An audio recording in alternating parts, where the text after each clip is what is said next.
बहुत बड़े आदमी को आप बुला लो, आप असमंजस में पड़ जाओगे, आपकी जो शांति वो भी खत्म हो। इसलिए मैं अपने आश्रम पर कभी किसी बड़े आदमी को बुलाया ही नहीं, न्योता देता ही नहीं, क्योंकि वहां बैठने की जगह नहीं उस तरह की है, असमंजस में पड़ जाऊंगा।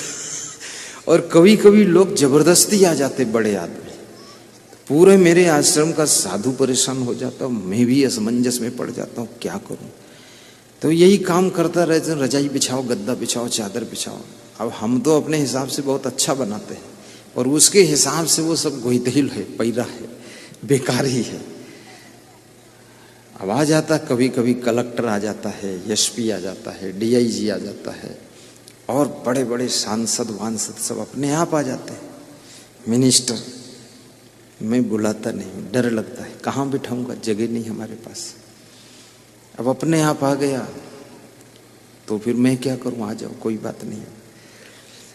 लेकिन बहुत बड़े आदमी को संभालना कठिन है। आप अपने द्वार पर अगर गाय पालो तो वहां तक तो ठीक है, लेकिन अगर हाथी बांध लिया आपने कहीं जोश में, तो आपका खूंटा ऊंटा उखाड़ के और पेड़ वोड़ तोड़ के और दीवाल में माथा मार के गिरा के तुम दब जाओगे, उधर मर जाओगे। तुम जिस औकात में हो उसी औकात वालों को बुलाना चाहिए। हमने अभी तक किसी बहुत ऐसे आदमी को न्योता नहीं दिया, बुलाता नहीं, क्योंकि फिर हम असमंजस में पड़ जाएंगे। उसको बिठाएं कहाँ, सुलाएं कहाँ, उसके लिए बाथरूम भी नहीं। क्योंकि ये कबीर साहब का जो पंथ है ये गरीबी का पंथ बहुत है, इसमें बेहद गरीबी रही है। इसमें कोई बड़ा बिजनेसमैन भी नहीं है और कोई बहुत बड़े पदाधिकारी कलेक्टर वलेक्टर भी नहीं है। वो तो अभी हमने 10-5 साल में जोड़ा है कुछ लोगों को, ताकत वाले लोग हैं, लेकिन वो 10-5 से कुछ काम होने वाला नहीं है। और इसमें कोई बड़ा किसान भी नहीं है जिसके पास 200 एकड़ जमीन हो, सब 2 एकड़ और 2 बीघा हो, क्या क्या बताते, बिसुआ कुछ बताते हैं। तो उसमें कुछ होने वाला नहीं। क्योंकि इसलिए मैं बार बार कहता हूं कि हमारे भक्तों के बच्चे ऊंची शिक्षा प्राप्त करें और ये पढ़ लिख करके एसडीएम बने, कलेक्टर बने, और साथ में डीआईजी, एआईजी, डीजीपी बने, तो बहुत आनंद हो जाएगा। क्योंकि भक्त जब संपन्न होगा तो मैं भी संपन्न बहुत हो जाऊंगा, और जब भक्त ही गरीब है तो हम पहले ही गरीब हो गए। इसलिए इस पंथ की आरती भी यही कहती है, आरत गरीब निवाज, सब गरीबी वाली बात है। और गरीबी से स्टार्ट है, लेकिन इस गरीबी को मिटाने का मेरा संकल्प है, गरीबी मिटाऊंगा जरूर। क्योंकि गरीब बनकर जीने से भी कोई मुक्ति उक्ति होने वाली नहीं है। भिखमंगों की मुक्ति नहीं हुई है, कुछ नहीं उनके पास में है। तो गरीबी से मुक्ति का कोई रिश्ता नहीं है, और गरीबी से भक्ति वक्ति में भी बहुत बाधा पड़ती है। अभी जैसे आप आते हो हमारे पास में, आपका मन बहुत होता है गुरु जी के लिए थोड़ा अंगूर ले लूं, फिर सोचते हो मन में जेब में रुपये तो 200 ही है, 50 दक्षिणा भी दूंगा और 50 का तेल डालूंगा, तो रहने दो, अब चलो ठीक है। अब आज मेरे पास में एक चंद्रवती देवी अंगूर लेकर आई, उसका बड़ा व्रत है, प्रण है कि मैं लाऊंगी को जरूर। चंद्रवती खड़ी हो जाओ, धर्मदास, दोनों पति पत्नी सलाह से लाते हैं, कभी अंगूर ले आते हैं, कभी कुछ और फल अनार ले आते हैं, ये ले आते हैं।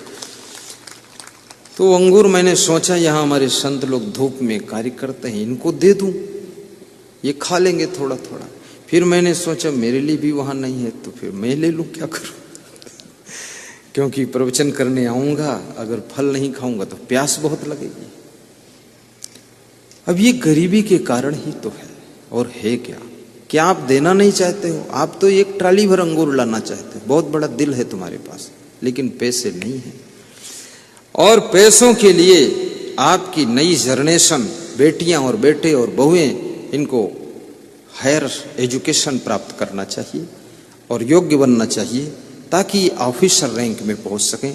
और ये भी कहूंगा, कई बार लोग ऑफिसर रैंक में पहुंचने के बाद भक्ति वक्ति छोड़ देते, अंडा खाना शुरू कर देते।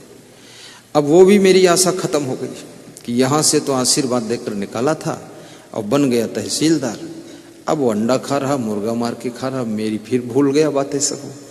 अब फिर हम 0 के 0 रह गए।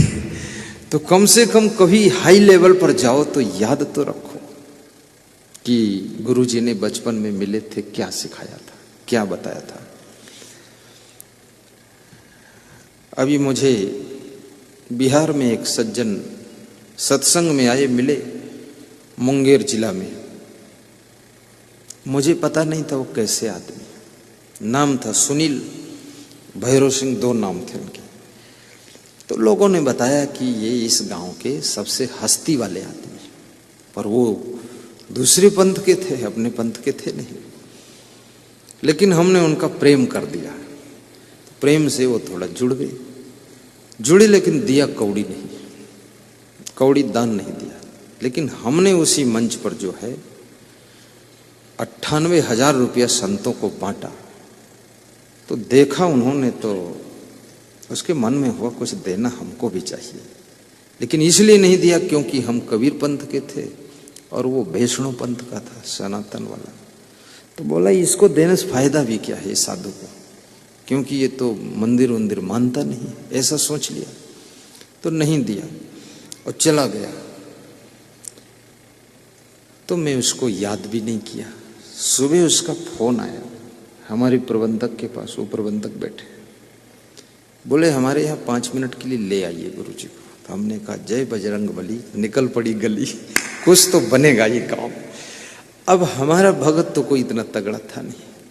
तो उसने पूछा कहाँ पर ले आए, तो बोले कि यहाँ से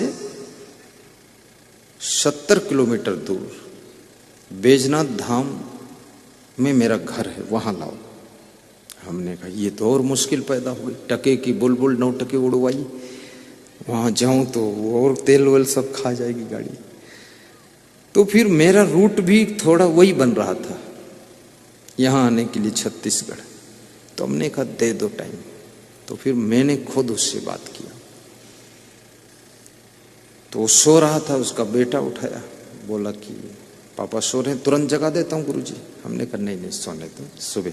सुबह उनका 6 बार फोन आया, मैं उठाया ही नहीं, बिजी था। फिर उठाया, लास्ट में बोले 5 मिनट का। हमने कहा टाइम नहीं है भैरव सिंह, अगले साल आऊँगा 2020 में। नहीं यहीं से निकलोगे, 5 मिनट आ जाओ। तो हमने कहा ठीक है चलो आता हूँ। वहाँ गए, वहाँ श्रोता 6 आदमी थे और 8 औरतें थी, इतने श्रोता थे उसके घर पर, 8 से 14। और हम संत भी थे 15, उनसे ज्यादा हम लोग थे।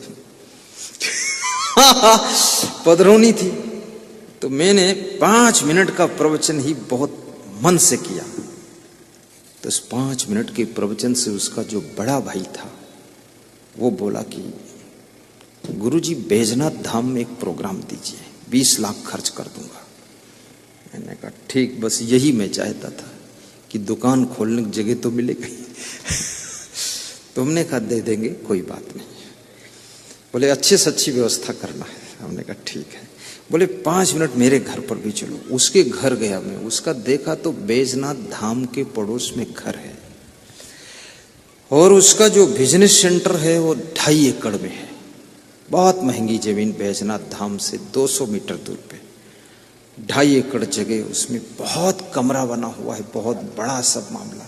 तुमने कहा आपका है? बोले सब आपका है, यहीं ठहरोगे, यहीं प्रवचन होगा अपने में सब। बोले बैजनाथ धाम का राजा हूं मैं। तो हमने कहा यही चाहता था मैं, राजा मिलना चाहिए। तो राजा मिल गया। अब वो 5 मिनट के बजाय मेरा 2.5 घंटा समय लिया, क्योंकि उनका मन लग गया मेरे साथ।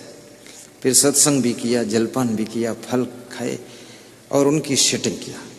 और दक्षिणा भी उन्होंने लगभग 11,000 दिया। तो हमने कहा चलो छत्तीसगढ़ तक का डीजल भी फाइनल हुआ। औरत गरीब निवाज, अमीर निवाज हो गए। अब वहां प्रवचन होना है बहुत बड़ा, बैजनाथ धाम में। और मेरे से चुपके से कहा अगर आप आज्ञा दोगे तो यहाँ बैजनाथ धाम में आश्रम भी बना दूंगा, जमीन आश्रम सब मैं कर दूंगा, अकेले काफी हूं, सब है हमारे पास। तो मैंने कहा नहीं कोई आज्ञा नहीं, बस प्रवचन कराओ, लोगों का कल्याण हो जाए। अब प्रवचन जब हो जाए तब फिर ऐसा मंत्र पढ़ूं कि बैजनाथ धाम में तुम्हारा आश्रम भी बन जाए। तो इसलिए मैं चाहता हूं ये भक्त हमारे सब उन्नति करें, विकास करें।